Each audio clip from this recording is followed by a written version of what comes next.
Në pjesën e dytë të emisionit do të ndalemi tek fronti i luftës midis Rusisë dhe Ukrainës, një luftë e cila tashmë ka hyrë në vitin e saj të pestë.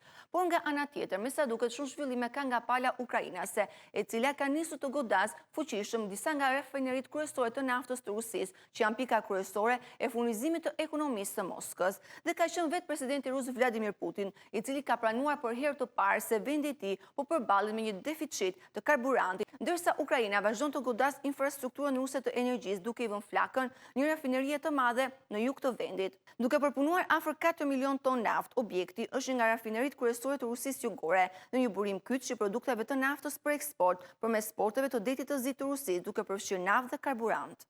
Edhe presidenti i Ukrainës Volodymyr Zelenski ka pohuar se një rafineri tjetër ruse, e cila ndodhet rreth 700 kilometra nga kufiri i Ukrainës, u godit gjatë sulmeve të natës. Megjithatë, nuk ka patur raportime të njëhershme nga autoritetet ruse.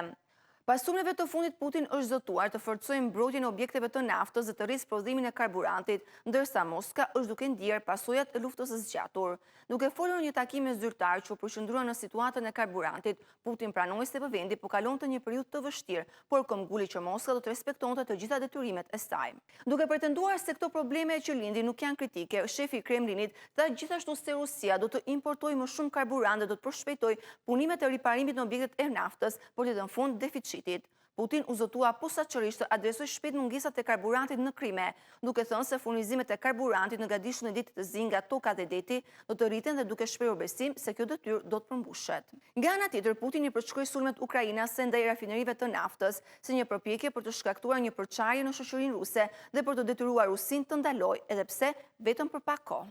Ne nuk do t'u japim atyre asnjë shans, tha Putin, duke shtuar se sulmet ndaj infrastrukturës kudo që drejtohen nuk kanë absolutisht asnjë efekt në situatën e frontit në vijën e kontaktit midis dy ushtrive.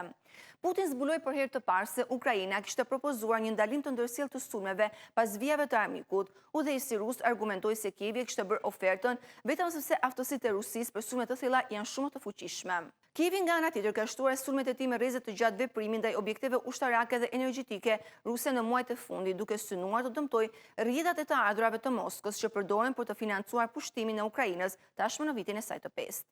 Fushata ukrainase ka synuar furnizimet ruse me karburant duke shkaktuar mungesa dhe radhë të gjata në stacionet e benzinës në të gjithë vendin, duke shtyrë autoritetet në shumë rajone të prezantojnë racionimin e karburantit. Sipas analizave perëndimore, kjo situatë ka ngadalësuar përpjekjet e Moskës në fushën e betejës, duke shtuar presionin mbi Kremlinin për të ulur në tryezën e negociatave.